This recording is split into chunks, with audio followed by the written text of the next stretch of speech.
नेपाल सरकार र प्राधिकरण मिलेर पहिल्यैबाट हामीलाई थाहै नभइकन जुन अहिले बनाइरहेछ नि सब स्टेसन 170 रोपनी जग्गा अहिले उनीहरूले कब्जा गरिरहेछ। त्यही हो हाइड्रो पावर बनाएकै।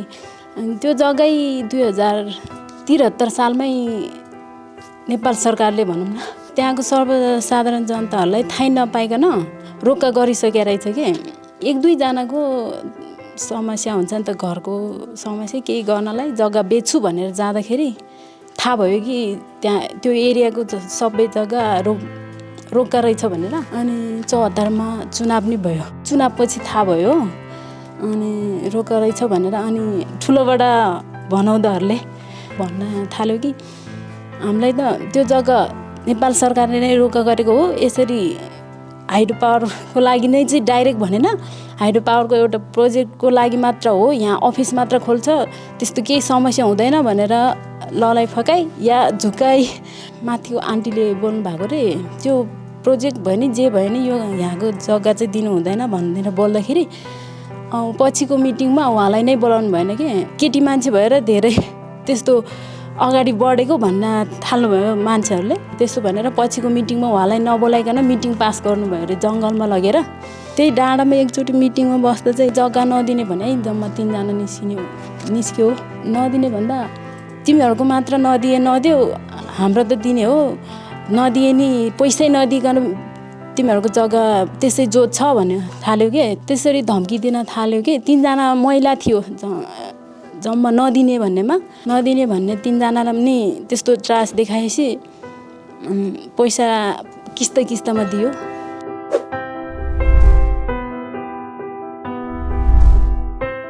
खासमा त्यो नेपाल सरकारले पहिल्यै डिजाइन बनाइसकेको रहेछ। पहिला डिपिआर के भन्छ नि त्यो लिएको चाहिँ उता काभ्रे मण्डन देवपुरमा लिएको रहेछ। क्षेत्री बाहुनको समुदाय बढी भएर जनताले चाहिँ नदिने भनेर थाहा भयो क्या रे, नदिने अनि ठाउँ नमिल्ने के बहाना बनाएर यता लिएर आएको रहेछ कि त्यो प्रोजेक्ट। तामाङ समुदायमा त अनि थाहा हुँदैन त्यति, अनि असरहरूबारे नै थाहा थिएन। अनि पछि 75मा अलि यङ केटाहरूले थाहा भएर असरको बारेमा थाहा भएर चाहिँ पछि चाहिँ त्यो डाँडामा काम गर्दा नि चाइनिजहरूले गरेको थियो पहिलो प्रोजेक्ट। त्यो बेला चाइनिजहरूलाई नै रोक्यो अनि ओडामा तालाबन्दी समेत गरेन भ्यायो।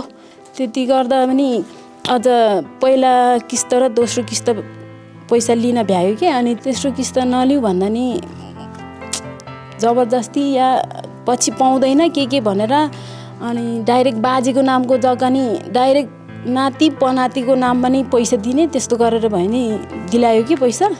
त्यो डाँडा त गयो नि त। अनि 2023 जनवरी 1 मा चाहिँ फेरि पुलिस प्रशासन सहित आयो त्यो सर्वे गर्नको लागि भनेर। त्यहाँ माथि हामीले 13 दिनसम्म झडप भयो।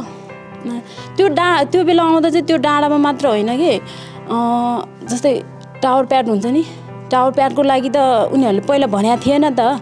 पैसा नि नलिएको जग्गामा जबरजस्ती सर्वे गर्न आयो।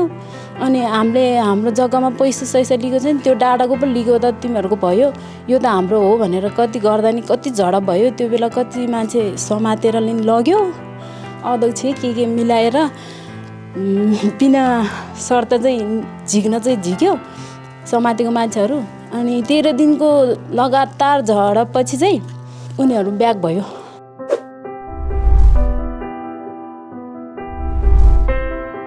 त्यो ब्याक भएर कति 3-4 महिना जनवरीमा भएको, अनि 3-4 महिना 5 महिना जति चाहिँ त्यत्तिकै भयो। आउँदै आएन उनीहरू, बर्खा पनि लाग्यो, त्यो के भएर आएन। अनि पछि मङ्सिर 1 गते चाहिँ पुलिस प्रशासन सहित त्यहीँ क्याम्प खडा गर्नै आयो कि।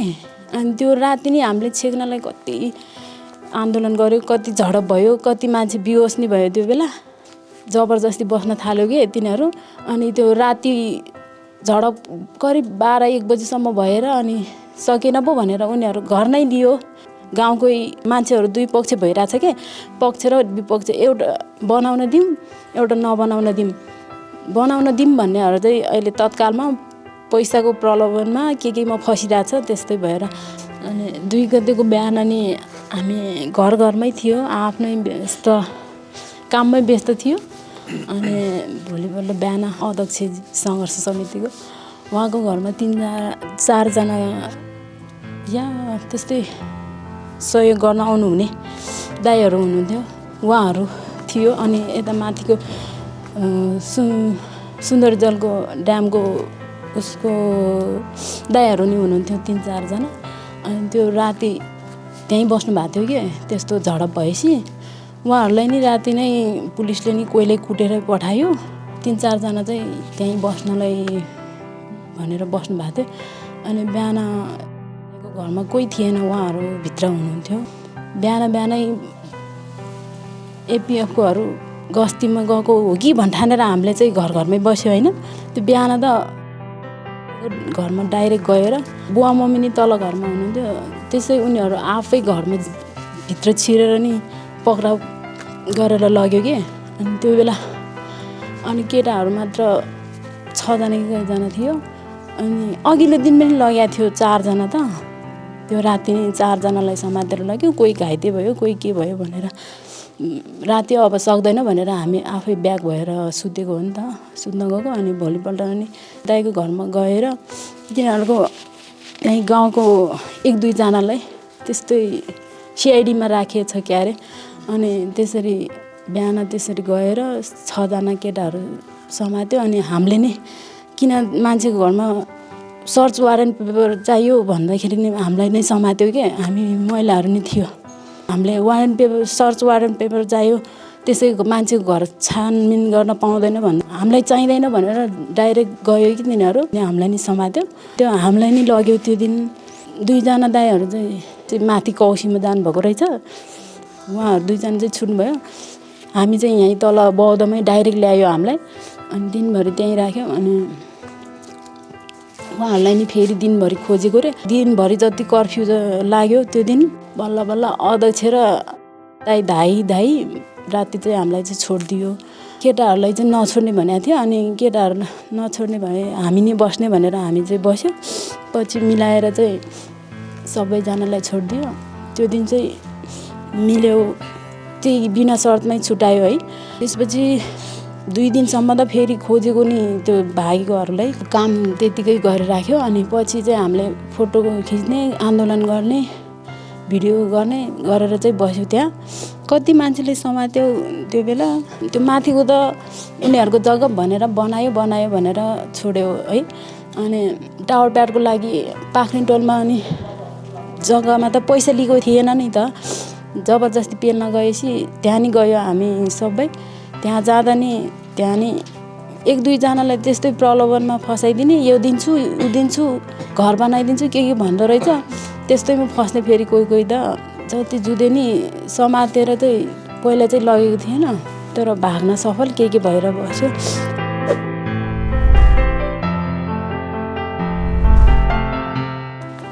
मिडिया हुँदा चाहिँ उनीहरूले केही गर्दैन रहेछ कि, अलि उनीहरू डराउँदो रहेछ, पछि हट्ने रहेछ। अनि मिडियाहरू त त्यहाँ गएपछि थ्रेट आउने रहेछ, प्रायः जानै नमान्ने। पाख्रिङटोलको सवालमा चाहिँ एकचोटि युट्युबर हुनुहुँदो रहेछ भन्ने दाइ, उहाँलाई बोलाएर अनि एकचोटि त्यो पाख्रिङटोलको पुलिस प्रशासन ब्याग गराउन त्यहीँ क्याम्प खडा गरेर बसेको थियो, छाप्रो बनाएर। त्यो सुत्त लखाड्न सफल भएको थियो कि हामी। त्यो दाइले त सब लाइभ गर्नु भएछ। अनि त्यो बेला चाहिँ लखाड्यो।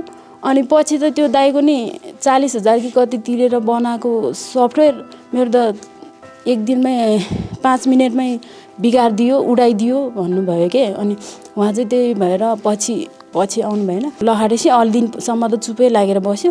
पछि डोजार लगेर जाँदा चाहिँ हामी जान दिन्न भनेर त्यो पाख्रिङटोलभन्दा अलि यतै रोक्दाखेरि अस्ति माघ 3 गते पारी डाँडा र वारी डाँडामै रोक्न खोज्दाखेरि त्यहीँ झडप भयो नि त। त्यो बेला नि समात्यो, बाटोमा हिँड्नेहरूलाई नि सब समातेर 18जना लगभग त्यही दिनमा पक्राउ गर्यो। अनि 18जनामा 70 वर्षको आमा नि हुनुहुन्थ्यो। अनि 13 महिने दुधे बालकसहित पक्राउ गर्यो कि। त्यो दिन हामीलाई नि भेट्या भए हामीलाई नि समात्थ्यो होला। माघको 3 गते 9जना कि कतिजना त जहाँ गयो नि उहाँहरूको चाहिँ मोबाइल ट्रेस गर्ने के गरेर होटेलमा बस्दा नि जहाँ बस्दा नि सिआइडी गरेर अनि जङ्गलमा छिर्नुभएछ उहाँहरू चाहिँ रातभरि जङ्गलमा नै हराउनु भयो अनि जङ्गलमा नि फायरिङ पनि भयो अरे म चाहिँ त्यो दिन घरमै बस्यो जङ्गलमा नि पुलिस हो कि गाउँकै मान्छे हो उहाँहरूलाई नै थाहा भएन अरे के उहाँहरू भाग्दाखेरि लखाने मान्छेहरू नि भाग्ने रे नजिक चाहिँ फेरि नआउने रे के उहाँहरू रोक्दा उनीहरू नै रोक्ने त्यस्तो भयो अरे के अनि पुलिस नै भयो त अगाडि आउनुपर्ने त्यही गाउँकै सिआइडी हो कि भनेर रोक्छु हेर्छु भनेर रोक्दा नि उनीहरू नै नजिक नआउने के त्यतिसम्म गरेर फेरि अनि राति त्यस्तो वनमा फायरिङ पनि भयो के त्यो बेला ग्रुपबाट छुट्टिनु भएछ के अनि छुट्टेपछि अरूहरूले चाहिँ फायरिङ पनि भएपछि त उनीहरूलाई लाग्यो कि केही भयो कि भनेर कति रुनु भएको अनि राति पनि उहाँहरूको फोन पनि स्विच अफ अन गर्यो कि लोकेसन ट्रेस गर्ने अनि त्यस्तो भएर राति नै भागेर बाँच्दै बस्न भ्याएछ अनि 3 दिनसम्म उहाँहरू निस्किनै भएन क्या अनि 4 दिनको पालदेखि चाहिँ महिलाहरूलाई घरमा अलि समस्या नि बुहारी मान्छेहरूलाई भनेर उहाँहरू चाहिँ जेसुकै होस् भनेर निस्किनु भयो केटाहरू चाहिँ अझ 5-6 दिनसम्मै निस्किनु भएन अनि सबैको नाममा वारेन्ट पेपर पनि छ अरे अनि त्यो 13 जना राति समाते त्यो 3 गते समातेको 18 जनामा 3 जना चाहिँ बालकको आमा अनि 80 वर्ष 70 वर्षको आमालाई चाहिँ राति नै छुटाउनु भयो बाँकीलाई भोलिपल्ट छुटायो त्यो मध्येमा नि 6 जनालाई चाहिँ तारिखमा धाउने गराइदियो के तारिख झुन्डाइदियो अब यो माघमा वर्ष दिन ठ्याक्कै हुन्छ अनि हामीलाई कतिसम्म झुन्डाउने यो तारिख भन्दाखेरि उहाँहरूलाई 6 जनाको वारेन्ट पेपर नाम जारी भएको छ अरे त्यो 6 जना लिएर आउनु अनि तपाईँहरूलाई छोडिदिन्छु भन्छ अरे होइन अनि 6 जना को भनेर नाम हामीलाई बाहिर खुलाएको छैन अझसम्म 1-2 जनाको नाम लिएर चाहिँ उहाँ त्यो लिएर भनेर चाहिँ तल भन्छ अरे हामीले थाहा नै छैन भन्दा नि मान्दैन अरे के त्यही ठाउँको मान्छे भनेर थ्रेट दिइरहेछ अरे उहाँहरूलाई चाहिँ अनि धम्की दिने अनि आमाहरू बिचरा एकजना त 60 वर्षको आमा हुनुहुन्थ्यो उहाँलाई चाहिँ अनि आतेश लाग्दो रहेछ नि त धेरै तारिखमा दाइरहँदा म मरे नि यो तारिख त बन्द नहुने यिनीहरूले सुल्झाइ नदिने जस्तो छ भन्नुहुन्छ कि हरेस खाएर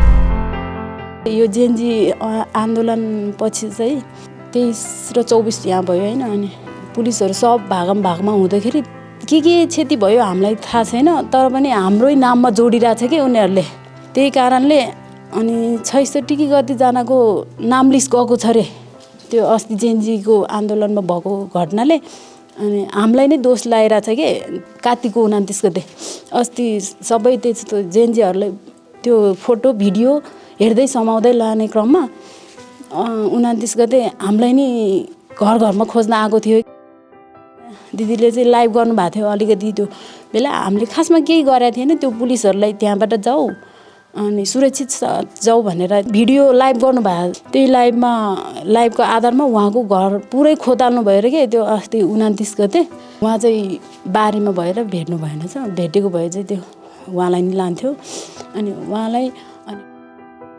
अनि 3-4 जनाको घरमा गएर खोज्यो कि अनि हामी बाहिरै भएको कारणले बाहिरै उतै बसेर त्यो दिन छुट्यो त्यो पश्चात हामीले त्यहाँ फोटो खिच्ने भिडियो बनाउने गर्थ्यो नि त त्यहाँ गएर आन्दोलन त्यो उसमा नगरे नि फोटो खिच्ने अलिकति एकछिन भयो नि उभिने क्रम त थियो नि त्यो पश्चात चाहिँ त्यो पनि हराइरहेछ कि गर्न सकिरहेको छैन हामीले किनभने त्यस्तो 66 जनाको नाम लिस्ट गएको छ भनेर त्रास्नी दिइरहेछ घरमा गएर उहाँको सट्टामा उहाँको जेठाजु हुनुहुन्छ कि उहाँलाई नि लान्छु भनेर त्यो दिन समातिसकेको थियो अरे उहाँ चाहिँ सरकारी कर्मचारी भएर आइडेन्टिटी कार्ड देखाउँदाखेरि छोड्नु भयो अरे के उहाँ त बुहारी मान्छे फेरि घरबाट नि आयो नि त धम्की तिमीले गर्दा भनेर त्यही भएर अलि फोटो खिच्न जान सक्नेसम्म भएको छैन कि हामी अनि त्यहाँ जाँदा फोटो खिच्दा नि हाम्रो उसमा खिच्न पाउँदैन भन्ने उनीहरूले चाहिँ फेरि खिच्ने हामीलाई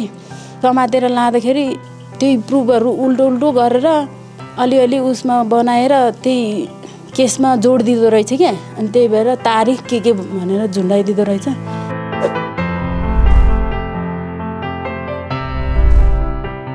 हालको सिचुएसनमा चाहिँ फोटो पनि खिच्न जान नसक्या अवस्थामा छ। यसको कमजोरी त प्राविधिक ज्ञान त नभएकोले नै हुनसक्छ अनि सहयोगीहरूले नि सबले तत्काल अवस्थामा व्यवस्थै गरिरहनु भएको छ। लास्टमा गएर सम्झौता बाहेक केही छैन भन्ने कुरामा पुग्नु भएको छ कि उहाँहरू नि। अनि ग्राउन्डमा महिलाहरू अगाडि बढ्नु चाहिँ केटाहरू अगाडि बढ्यो कि त्यसै समात्ने, त्यही भएर ब्याक सपोर्टमा चाहिँ पुरुषहरू अगाडि महिलाहरू त्यसरी नै बस्या हो। त्यही भएर आदिवासीमा महिलाहरूले नै धेरै काम त्यहीँ गर्ने र बस्ने जीविकोपार्जन गर्ने भएर पुरुषहरू त बाहिर जानुहुन्छ नि त। त्यही भएर होला महिलाहरूलाई नै धेरै आफ्नो जमिनको माया लागेर उहाँहरू नै अगाडि बढ्नु भएको छ।